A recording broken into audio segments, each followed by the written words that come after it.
I'm a little jet lagged. Too much stuff going on right now. It's a pleasure to be here as always. Good to see all y'all here. How about them Gators, huh?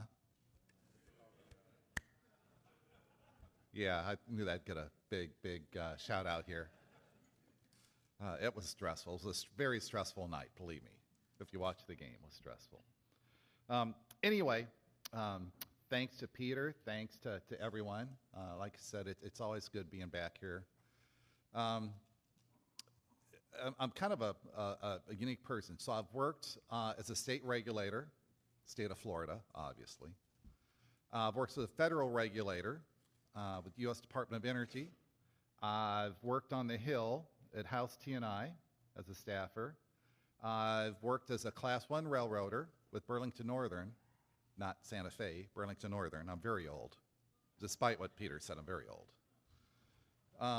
And then as a scum-sucking consultant for the past a little bit. But one of the things I got sucked into was the development of a national rail plan. And I don't know if y'all even remember when that happened. I know Ted does and some others. But so we started formulating this, shouldn't we have a plan for rail? We have plans for everything else. We have long-range transportation plans. We have capital plans. We have 5-year plans. Shouldn't we have something for rail? And rail meaning holistic rail, right? Passenger, freight, industrial, everything that goes with it. And we quickly came to the realization that, well, what does national really mean, right? National really means states. And so that was really the way back in PREA in 2013, we started getting the idea of, so there really needs to be state rail plans, not really a national rail plan. And then the idea was, well, for state rail plans, once we have that for each and every state, we can roll it up into a national plan, right? You can imagine the chaos that would cause.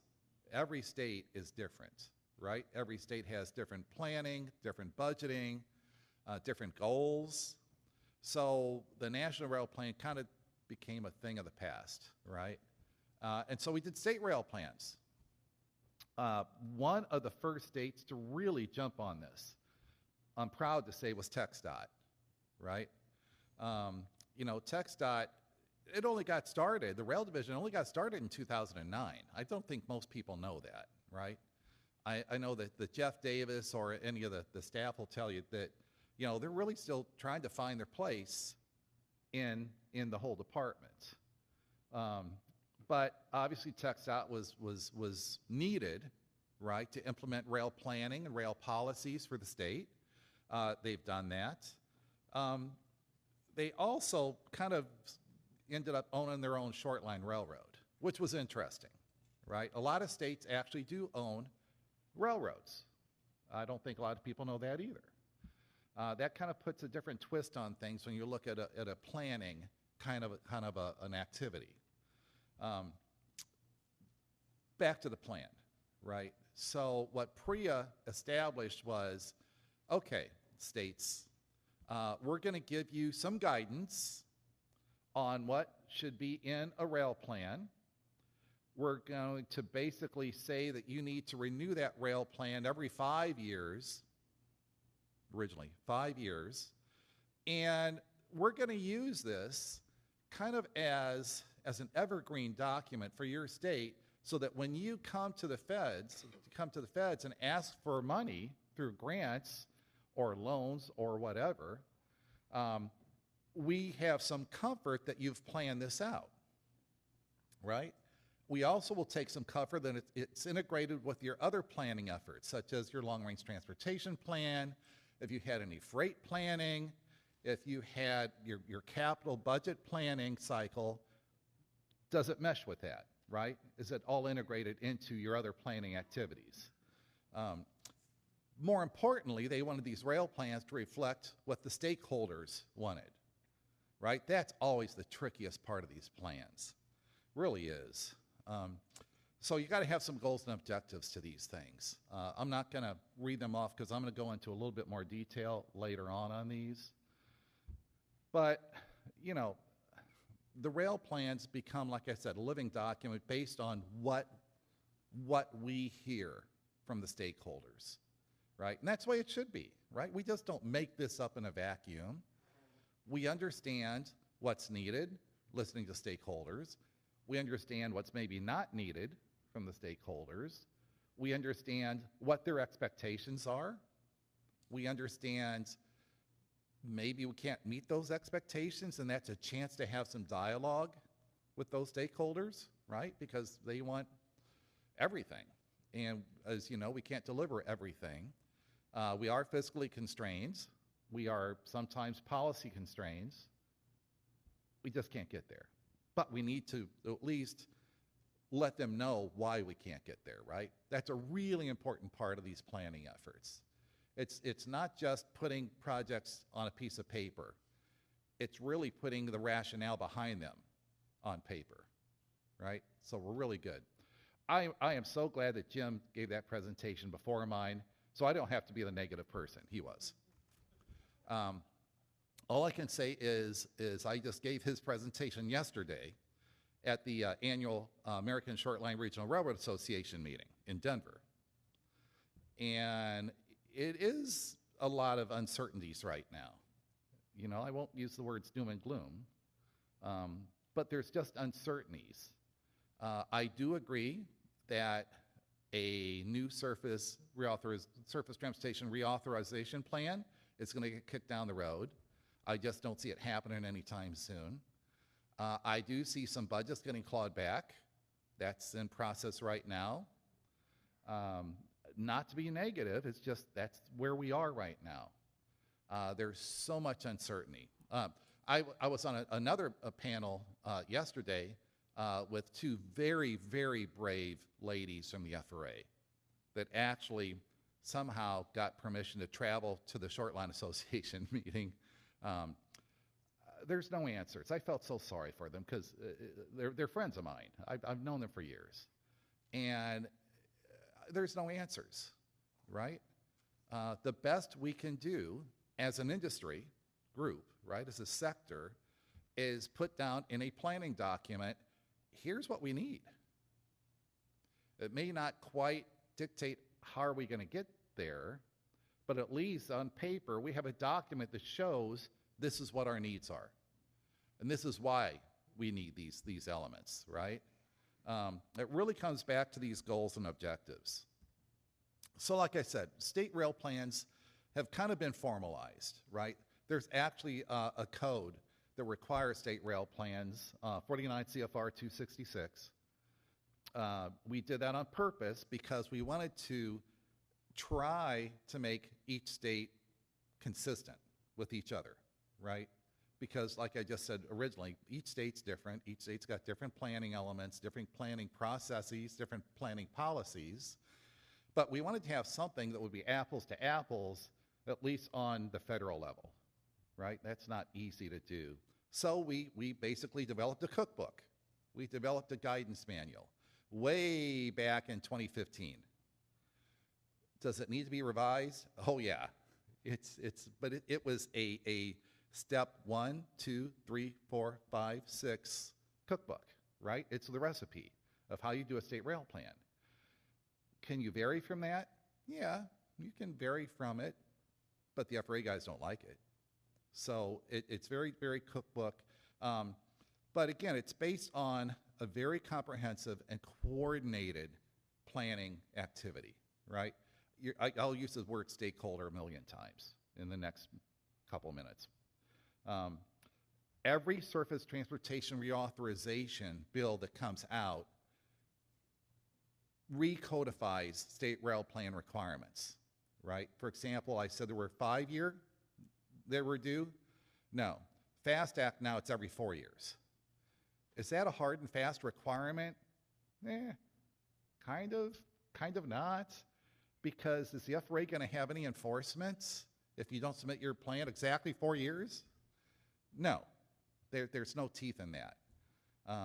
But for states, it's very useful, as you all can imagine, right? That you have something updated so that you know when you go to your state legislature and ask for money, a little tough here, I admit, but when you ask for money for rail projects, you have them updated, right? Look, here's what we need in the state. We're not just pulling this out of our ear or somewhere else. This is it, right? So that's what we have. So the FACTS Act was the latest thing. The IIJA basically recodified that. So it's real on paper, right? It's real legislative. So, but like I said, what there's other reasons. Just because you have to do it, right? That there's a federal requirement for it. It's just good state planning, right? What are the rail priorities in a state?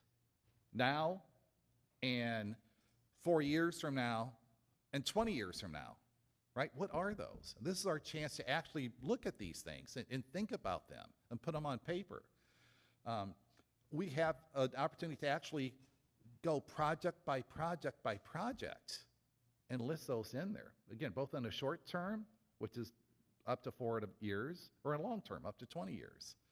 But even better than that, it lets us communicate with the stakeholders. And I have a slide here in a little bit that shows, so who are the stakeholders, right? It's basically everybody. But it gives us that formal opportunity to reach out to these stakeholders and have them understand that they're a part of this, right? This isn't done in a vacuum. In fact, TxDOT goes out of their way to have public venues for this and stakeholder group venues. One of the things we do here in Texas, we separate passenger stakeholders and freight stakeholders, right? My experience has been if you combine both freight advocates and passenger rail advocates in the same meeting, there's a whole lot of silence, right? Because both groups don't really want to say something, and the freight side, the class ones, are definitely not going to say anything, right? You just don't do that. It's oil and water. We do combine them at the end, but for the beginning, we want pure input from passenger rail advocates and stakeholders, and we want pure input from freight people. Just the way it works out better that way. Then we can kind of mingle and merge everything together at the end, right? It's just better that way. But the communication element is so important. So these are basically the groups that we consider as stakeholders. There's no magic here, right? There's no science. I will tell you one of the really helpful things is you know, rail doesn't stop at a state boundary, right? They just don't. So coordinating with neighboring states is golden. That's a lesson learned early on, right? It's really important to know. So there's this thing called the I-20 corridor. Well, you know what? That actually goes into a couple states, right? All the Amtrak routes, those are multi-state routes. The freight railroads, if you look at BNSF, UP, CPKC, they're nationwide. They're national, binational, trinational networks, right? So it's really important to reach out to those other states. We reach out to other regional entities, MPOs, right? Regional authorities. We really do our damnedest to really get everybody under the tent, right? We really do. And I think it's resulted in the plans that we end up developing. So interactive part here. So of these little boxes here, who do you think's the hardest one to drag information out of? Anybody? Anybody? Yeah, it is, right? Class 1s are proprietary. BNSF doesn't want anything in there that UP could see or could look up, and vice versa, right? God bless the short lines. They're the best. They'll just spill their guts, because they have so many needs and so many unfunded needs, and they don't know how to get there, right, from where they are right now with the capital they have available to them. So if you really look, so what's the really primary purpose of the rail plans? Even though the enabling legislation was PREA, and the P in PREA, by the way, is passenger, it's the short line railroads that really get the most bang for the buck out of these rail plans, right? This is where we can talk to a Texas Pacifico, we can talk to a Watco-owned line, or a Genesee and Wyoming-owned lines, or a Patriot-owned lines, and really sit down with them and understand they have 28 bridges on this short line. All of them need help. Or they have a section of 40 miles midway between two terminals that they service that really needs 286K upgrades on their rail. Or they have culverts that need to be replaced. Or they have new sidings that need to be extended, right? That's really the meat of the rail plan, because the short lines need the help. Class 1s, we all know, usually take care of their own. Nothing wrong with that. I do like to have their projects in the rail plan, though, right? Because they have every right to it, just like any other stakeholder group. But you kind of really got to coax it out of them, right? And that's where relationships come in, right? We all know this whole business is nothing but relationships. That's where it really helps, is to have those trust and relationships with the class 1s, right? Anyway.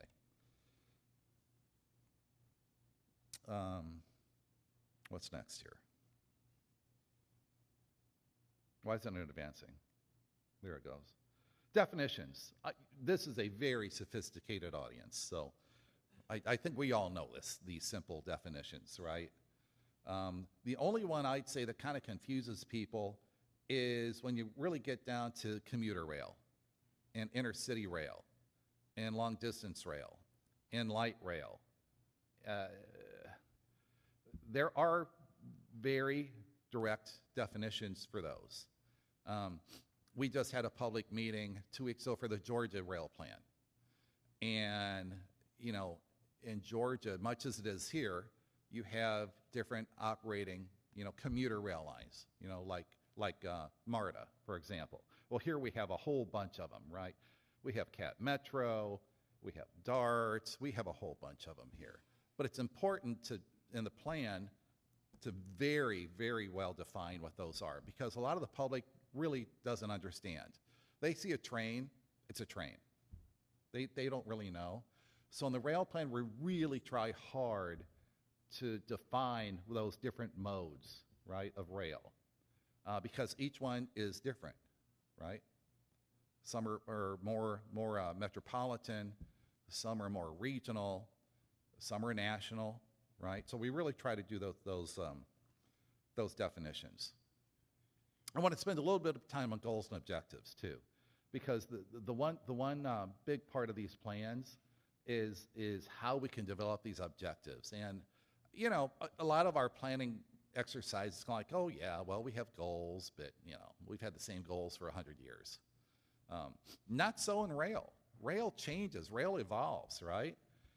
Safety is always number one in the rail industry. We all know that, right? We all know that.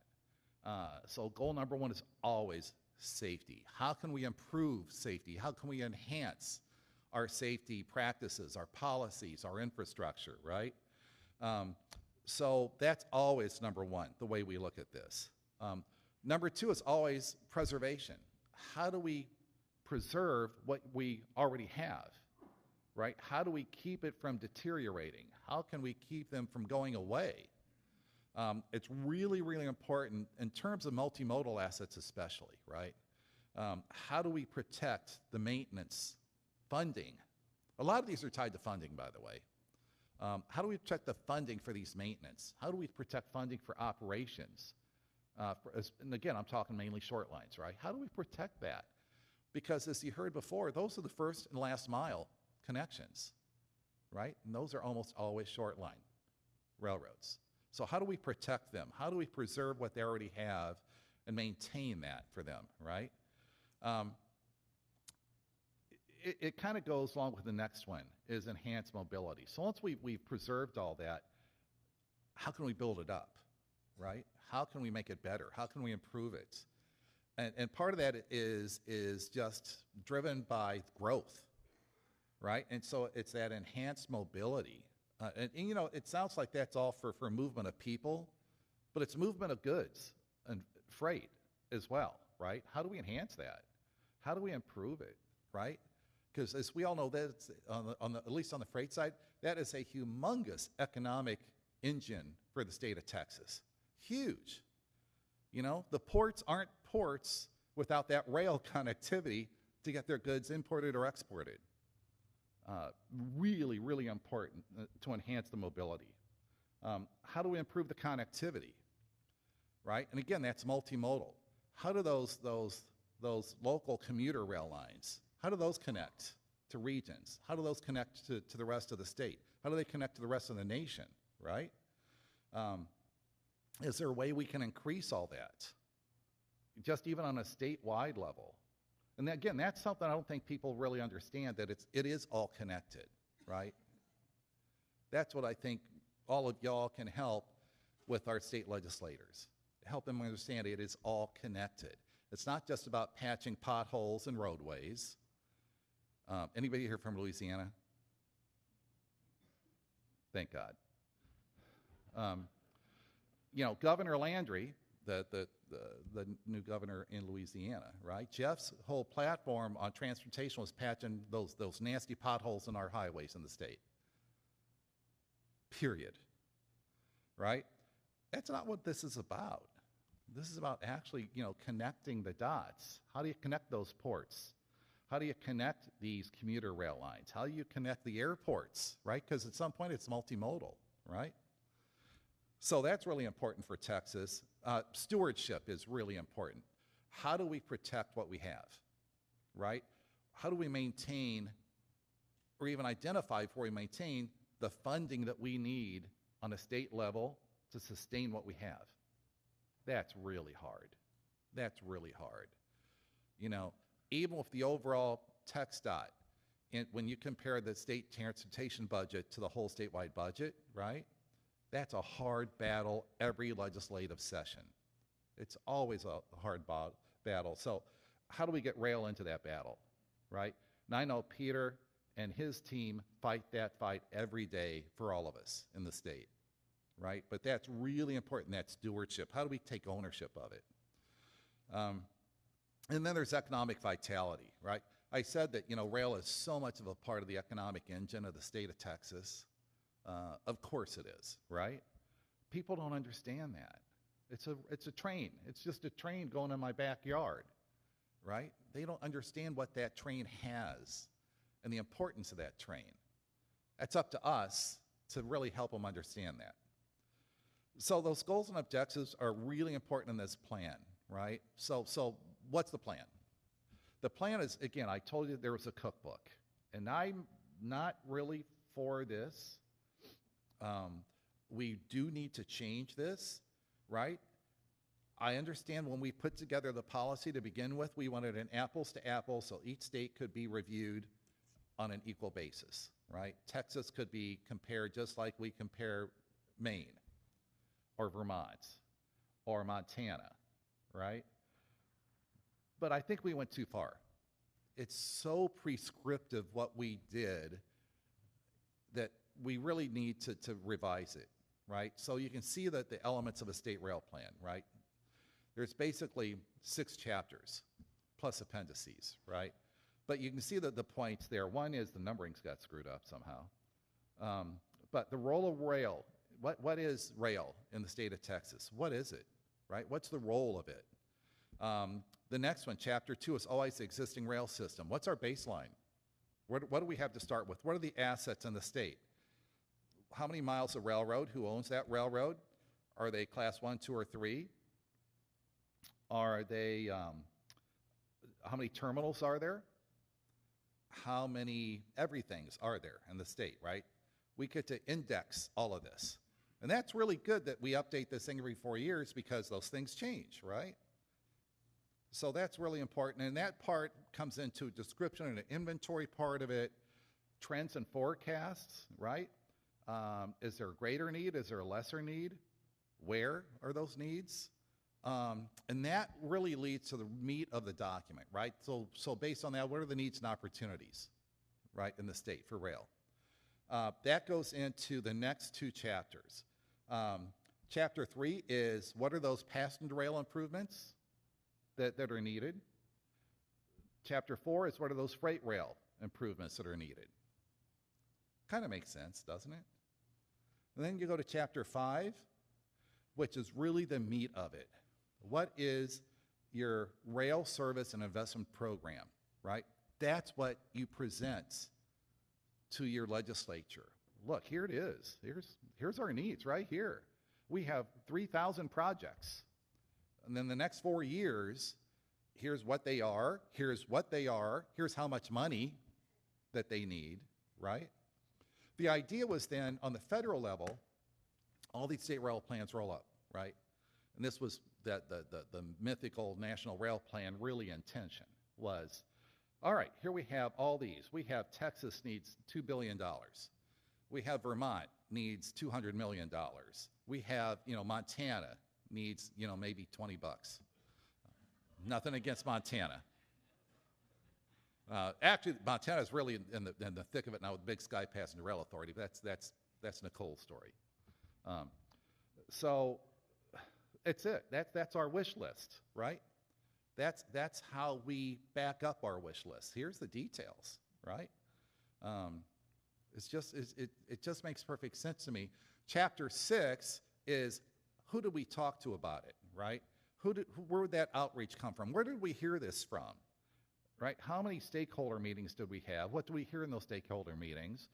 What were the agendas for those stakeholder meetings? Did we talk to other states? What do they have in common with Texas? What do they need from Texas? What does Texas need from them, right? So that's it, 6 chapters. A lot of things can vary with that, obviously, state to state, but you can do so much more than that, right? You can do story maps with the state rail plan. You can go actual for like what we did in Virginia. You can go district by district by district of Virginia DOT and Virginia DRPT and the Virginia Passenger Rail Authority, right? You can do other things.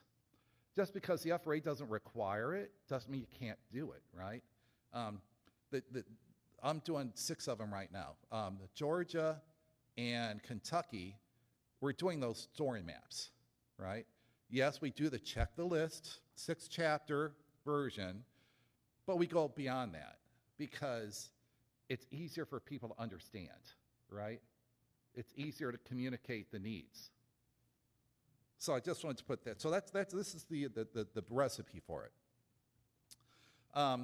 Freight rail projects. Let's start with that. So it's really important that based on all the input, we develop projects, right? That's what the rail plan is. It's a plan. It's a pipeline for projects. We hear a lot of things from our freight stakeholders in the state. One of the things we do is we compile all of those into interactive maps, right? You can see where we have them for passenger rail, we have them for freight rail, but what it boils down to is it's always the same laundry list. And again, a lot of this comes from the short line railroads because, like I said before, they have a lot of needs. And these plans really can help them get some money for those needs, right? So what are we hearing from them? Well, because there's so much robust growth in the Texas ports, right?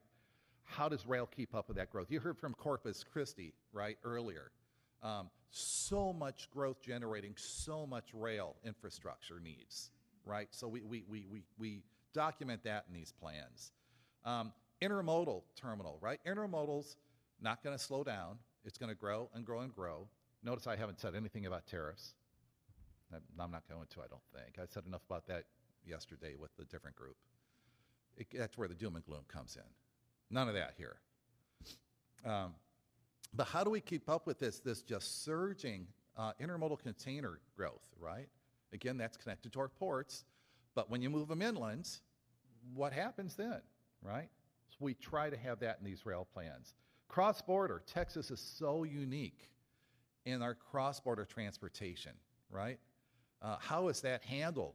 You know, the new Laredo Bridge, for example, is huge, huge for Texas trade and growth.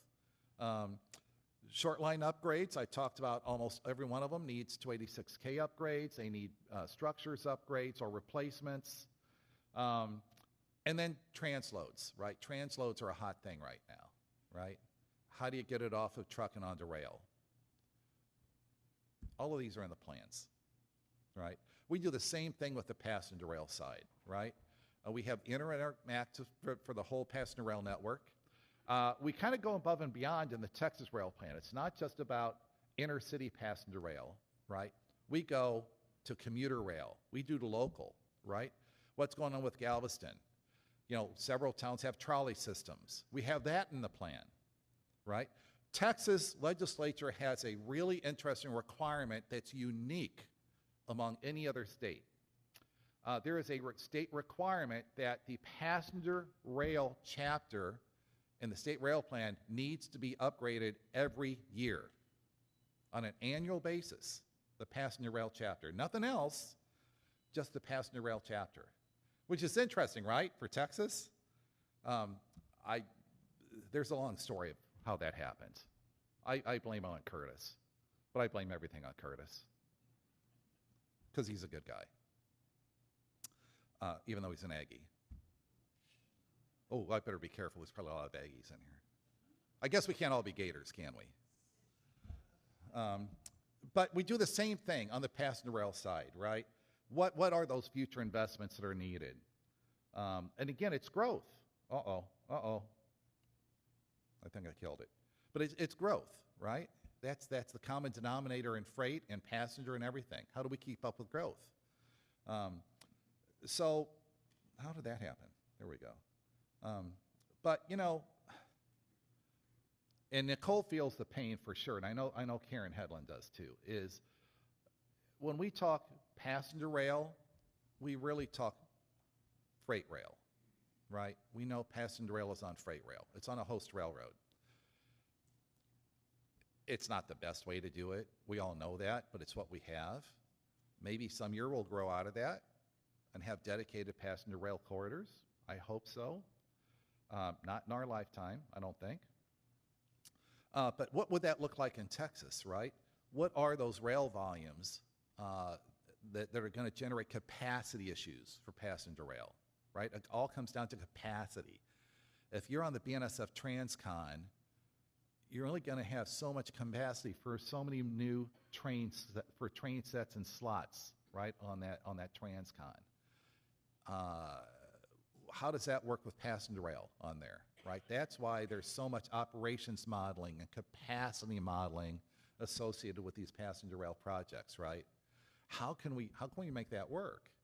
So we try to do that in the rail plans and explain all that. I'm not going to go too far into these because I know you've heard about corridor ID already, and I know Nicole's going to talk about these probably in her presentation. But we do have two in Texas, 2 corridor ID awards, right?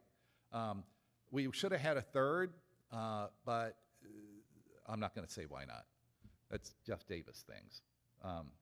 But we do have 2 awards, right? We do have Dallas-Fort Worth to Houston, and we also have Houston to San Antonio. By the way, how many CID corridor awards do you think there are from Dallas-Fort Worth to Houston?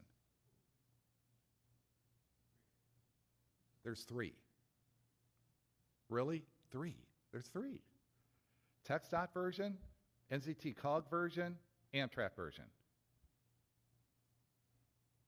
Somebody has to help me with that. I don't know what that means. But there's 3 different versions of that.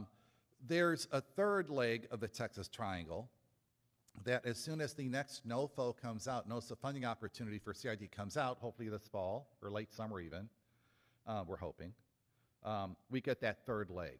It's ready to go. We actually applied for it. There was something got wrong with the actual submittal process to the FRA. That's the only reason why that third leg wasn't awarded a grant also. So that's ready to go. We're working on those 2 corridors right now with the FRA, so they're progressing. Long distance studies. You know, Texas is so involved with this. It's a really good story. And again, Nicole, I know you're going to talk about this, but you can see the routes there. There's a lot of activity in Texas. And there should be, right? This is where the population of the country is, at least a big piece of it, right? So that's where we are with this. So what did we hear? So we have a plan. What did we hear about the plan? Here's what we heard is we heard that safety is obviously number one. We've heard that funding is a really big number two. Reliability is important. Bottlenecks, how do we get rid of those and where are they? Modernization technology, very important, right? Economic development, as I said, this is the economic engine for the state between rail and the ports. How do we expand that connectivity, right? So that's what we heard. And again, I'm not going to read through all these. You can see the slides. And I'm sure Peter's going to make these slides available to y'all. But again, what, you know, in safety, how can we make how can we make it safer? That's what it comes down to. We're very safe now. How can we even improve that in the future, right? Funding, that I know Peter fights this battle every day. God bless you, Peter. Funding is an issue every state. It's a national issue with rail. For some reason, it just hasn't captured that energy that you think it would. I don't know why. Everybody loves trains, don't they? We grew up loving trains. And somehow we lose that, I think. And somehow we think that, oh, that's just another, inferior transportation mode to our Ford F-150 pickups on the highways. I don't understand. Somehow we've lost it, but we need to get it back. Reliability. Again, rail is the most reliable, safest mode of transportation there is. Where did we lose that thought, right? Where did we lose that? Bottlenecks. Yes, there's bottlenecks. I will say that TxDOT has a very active at-grade highway rail crossing program. We know where those bottlenecks are in the state. We have looked at them diligently. We have money programmed to help fix some of them. We don't have enough money to fix all of them. So it's kind of more of a longer-term project. But we know where they are. So we have that anyway. How do we get technology more involved? Going back to the grade crossing element, there's a lot of technology being developed. It's really exciting about how can grade crossing safety be improved? How can bottlenecks and congestion be improved? You've all heard of positive train control, right? That's good, and that actually does help. But what else can there be, right? There's a lot of other technologies being developed for that. There was one yesterday, I heard, Rail Pulse. Rail Pulse is a new technology rolled out by Norfolk Southern and several partners in Norfolk Southern. What the Rail Pulse technology does, it is sensors on a track. And the sensors monitor train movements. Really exciting stuff. Really exciting, right? So that's happening right now. Expanded connectivity. If we can really get these corridor ID projects rolling, right, to connect our major urban centers, of which, again, Texas has more than any other state besides maybe California and Florida. God, is that a win for all of us? I mean, it's just a no-brainer, isn't it? If we can connect some kind of higher speed rail between Houston and Dallas-Fort Worth Megaplex and San Antonio and Austin, that's a no-brainer, I think. But we just kind of stumble into it, right? And so that's just, I wanted to give you a flavor of what the rail plan is. There's a whole lot of other efforts going on with this. Well, how am I doing on time here? I get a little bit of time. I'm about there. But that's just a glimpse of what's going on with rail plans. Again, Texas, I really, really think is leading the pack. I think we should all be proud of what TxDOT's doing with their rail program. Again, every chance you get, talk to your local Congress people, help Peter fight the good fight. But the rail plan at least is the backup that we need for this. So that's where we are. So again, thank you so much. Pleasure being here. I got to leave sometime mid-afternoon, but I'll stay for my free lunch. I guess it's not really free though, is it? But I'll stay for lunch. So I'll be here for a while. Thank you.